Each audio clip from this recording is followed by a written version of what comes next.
اعوذ باللہ من الشیطان الرجیم، بسم اللہ الرحمن الرحیم، اللہم صلی علی محمد وآل محمد۔ مومنین کرام، آج ہم ذکر کریں گے کہ ایک مرحوم کی جب ہم نمازیں، روزے یا کوئی چیز کسی کو دیتے ہیں تو اس کی شرط کیا ہونی چاہیے۔ مثلا ایک انسان دے رہا ہے نماز روزہ پڑھنے کے لیے، تو جس کو دے رہے ہیں، جس نے انجام دینا ہے، اس کی کچھ شرائط ہیں۔ وہ یہ ہے کہ جس کو آپ عبادات دے رہے ہیں کہ آپ میرے والد کی یا فلاں مرحوم کی نمازیں پڑھ دیں، روزہ رکھ دیں، حج کر دیں، کچھ اس کی مستحب چیزیں انجام دے دیں، یا یہ چیزیں جو ہوں، تو اس کا بالغ ہونا بھی ضروری ہے اور عاقل ہونا بھی ضروری ہے۔ بالغ ہو، عقل مند ہو، اس کو دیں گے، اور اعمال صحیح ادا کر سکتا ہو۔ آپ نے دے دی ایک ایسے شخص کو جس کی اپنی قرات ہی درست نہیں تھی، وہ کیا نمازیں درست انجام دے گا؟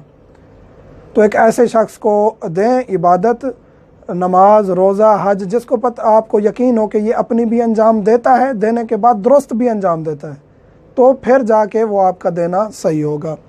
احکام بھی جانتا ہو، نماز پڑھ رہا ہے، پتہ ہو کہ شک ہو گیا کس طرح اس کو اب صحیح نماز میں کنورٹ کرنا ہے، اور اس طرح شک کے احکام، سجدہ سہو وغیرہ یہ چیزیں، روزے کے احکام، حج کے احکام جانتا ہو یا صحیح انجام دے سکے۔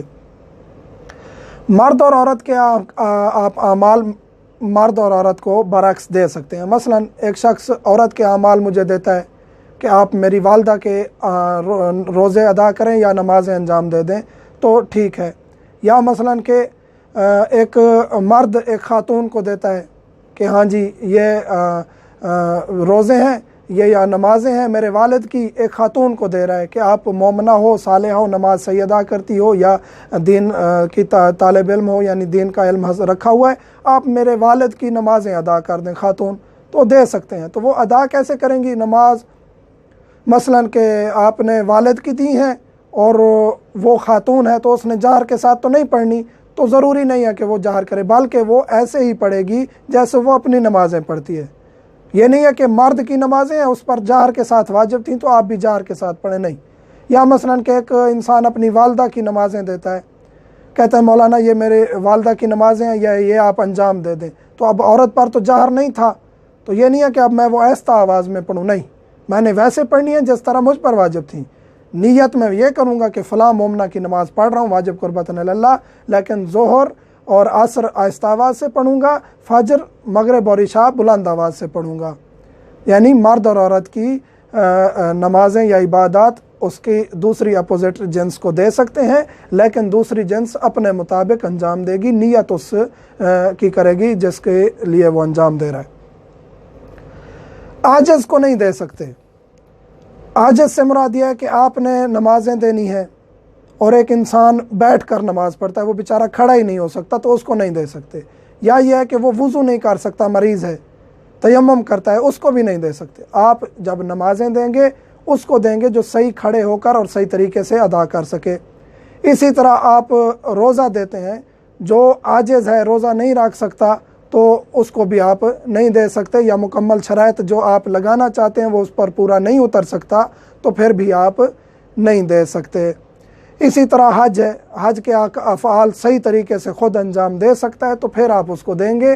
اگر وہ معذور ہے، بعض چیزیں صحیح انجام نہیں دے سکتا، تو پھر بھی آپ اس کو نہیں دیں گے۔ یعنی تمام اعمال میں اس کا عاجز نہیں ہونا چاہیے، وہ تمام سلیم الصحہ ہو، اس کی صحت کامل ہو، تمام اعمال جو ہیں وہ صحیح طریقے سے بالکل پرفیکٹلی انجام دے سکے، اس کو آپ دیں گے کہ یہ میرے مرحوم کی عبادات ہیں، آپ انجام دیں۔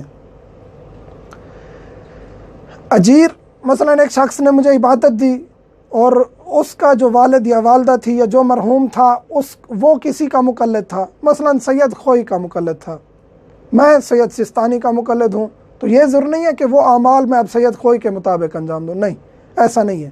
ہاں، اگر ایک شخص شرط لگاتا ہے، نہیں جی یہ نمازیں آپ ویسے ادا کریں گے جیسے سید خوئی کی تقلید تھی، تو پھر مجھ پر ضروری ہو جائے گا کہ میں قبول کرتا ہوں، ہاں جی ایسے ہے، تو پھر مجھ پر ضروری ہو جائے گا۔ لیکن ایسا ضروری نہیں ہے۔ آپ کسی مرحوم کی نمازیں، روزے، اعمال دے سکتے ہیں بغیر کسی شرط کے، آگے والا جو انجام دے رہا ہے وہ اپنے مجتہد کی مرضی کے مطابق، فتوے کے مطابق انجام دے دے گا، یہی درست طریقہ ہے اور یہی انجام پائے گا۔ اعمال کا انجام دہ ہونا ضروری ہے۔ آپ ایک ایسے شخص کو اعمال دے رہے ہیں اپنے مرحوم کے جو خدا نہ خواستہ انجام نہیں دیتا، تو یہ آپ کے ذمے باقی رہیں گے۔ آپ نے نمازیں دیں، روزہ دیا، کوئی بھی عبادت دی، اس شخص نے انجام نہیں کی انجام، تو اس صورت میں چاہے اس نے انجام نہیں دی، پیسے لے گیا آپ سے، پھر بھی آپ کے ذمے باقی رہیں گی۔ تو ایسے شخص کو دیں عبادات، تاکہ آپ کے پیسے بھی ضائع نہ ہوں اور آپ کے مرحوم کی بھی بخشش ہو سکے۔ والحمدللہ رب العالمین۔